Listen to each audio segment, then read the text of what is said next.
दोस्तों, भोलेनाथ की एक कथा सुनाता हूँ। क्या हुआ जब एक भक्त ने शिवलिंग पर मांस का टुकड़ा चढ़ा दिया और पांव रख दिया। कनप्पा नयनार एक शिकारी हुआ करता था। एक बार वह जंगल में शिकार करने गया। तभी वहाँ उसे एक मंदिर दिखाई दिया। वह मंदिर की तरफ आगे बढ़ता चला गया। अंदर घुसकर उसने पाया कि मंदिर में एक शिवलिंग स्थापित था। शिवलिंग को देखकर उसके मन में शिवजी के प्रति प्रेम भर गया और उसने वहाँ कुछ अर्पण करना चाहा। शिकारी ने सोचा, यह तो बड़ा ही अद्भुत शिवलिंग है। मैंने सुना है कि जब हम भगवान के मंदिर जाते हैं तब हमें कुछ न कुछ चढ़ाना पड़ता है। मुझे समझ में नहीं आ रहा कैसे और किस विधि से यह काम करते हैं। मेरे पास तो अब यह शिकार किया हुआ ताज़ा मांस पड़ा है। एक काम करता हूँ, इसको ही चढ़ा देता हूँ। शिकारी ने भोलेपन में उस मांस को शिवजी के आगे चढ़ा दिया और वहाँ से चला गया। उस मंदिर की देखभाल एक ब्राह्मण करता था, जो कि वह मंदिर से बहुत दूर रहता था। हालांकि वह एक शिव भक्त था, लेकिन इतनी दूर से मंदिर आना उसके लिए रोज रोज संभव नहीं था। इसलिए वह 15 दिनों में एक बार ही मंदिर आता था। वहाँ पर जाकर मंदिर की सफाई करके, शिवलिंग की पूजा करके, उसको भोग लगाकर फिर वापस चला जाता था। अगले दिन जब ब्राह्मण वहां पहुंचा तो शिवलिंग के ऊपर मांस पड़ा देखकर वह भौचक्का रह गया। उसने तुरंत मांस को हटाया और माफ़ी मांगने लगा।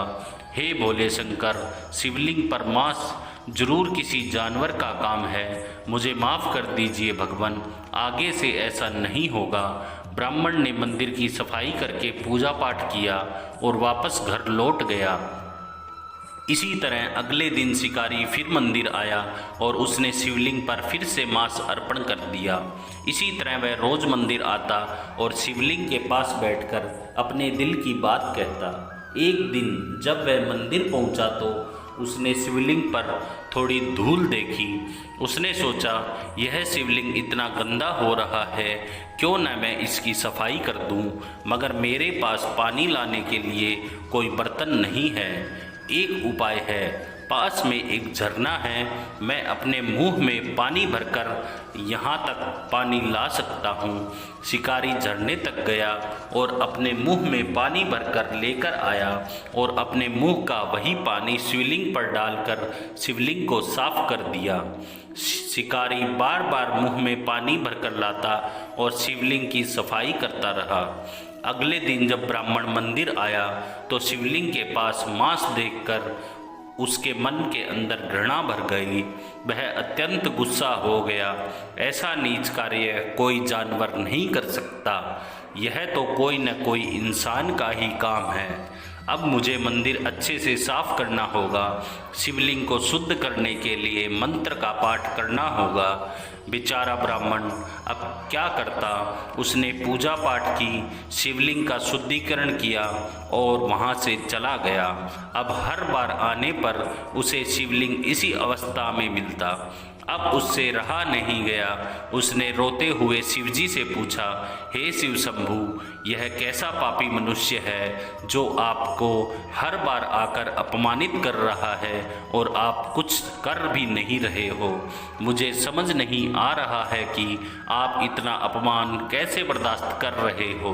ब्राह्मण की बातें सुनकर स्वयं भगवान शिव उसके सामने प्रकट होते हैं और उसे कहते हैं, उठो ब्राह्मण देवता, जिसे तुम अपमान मानते हो वह एक भक्त का अर्पण है।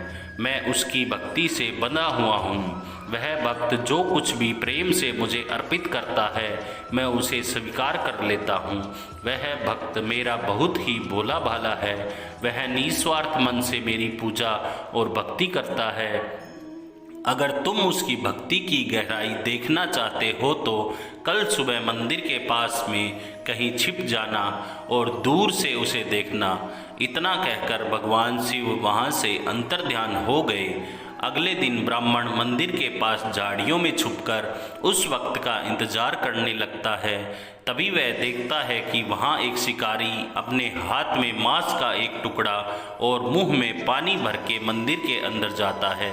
जैसे ही शिकारी शिवलिंग के पास गया, उसने देखा कि पहले का रखा हुआ मांस वहीं पड़ा है। उसने सोचा कि आज भगवान ने उसके रखे हुए चढ़ावे को अस्वीकार कर दिया है। हे भगवान, आज आप मेरा चढ़ावा स्वीकार क्यों नहीं कर रहे? मुझसे क्या कोई भूल हो गई? मुझे ऐसा कौन सा पाप कर दिया? तभी उसकी नज़र शिवलिंग के दाहिनी आंख पर पड़ी। उसमें चोट के निशान थे। अरे, यह क्या शिवलिंग की दाहिनी आंख में चोट लग गई है? आप फिक्र ना करें प्रभु, मैं जड़ी बूटी पीस कर लाता हूँ, आपकी आंख बिल्कुल ठीक हो जाएगी।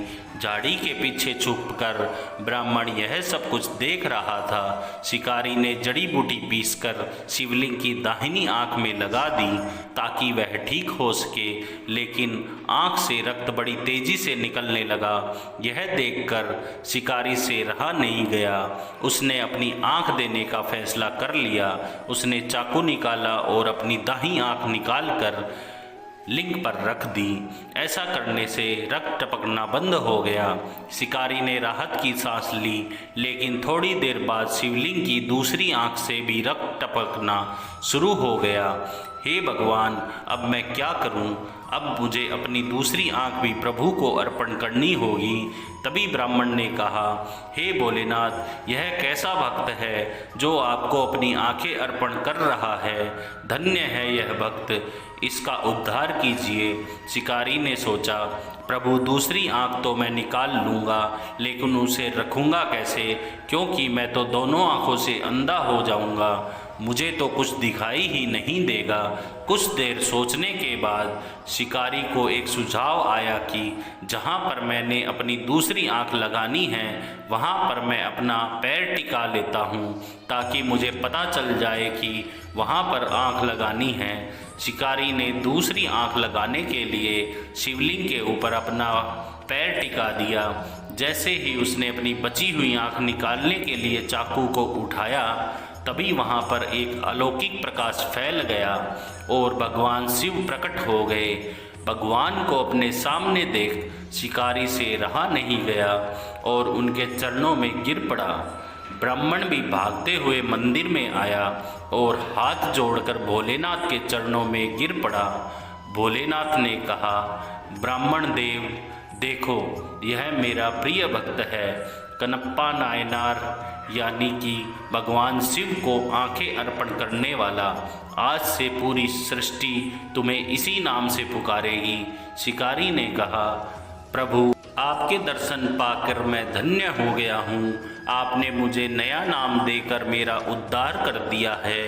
भगवान शिव यह सुनकर मुस्कुरा देते हैं और उनके आशीर्वाद से कनप्पा की आंखों की रोशनी फिर से वापस आ जाती है। वह हाथ जोड़कर शिव के चरणों में लेट जाता है।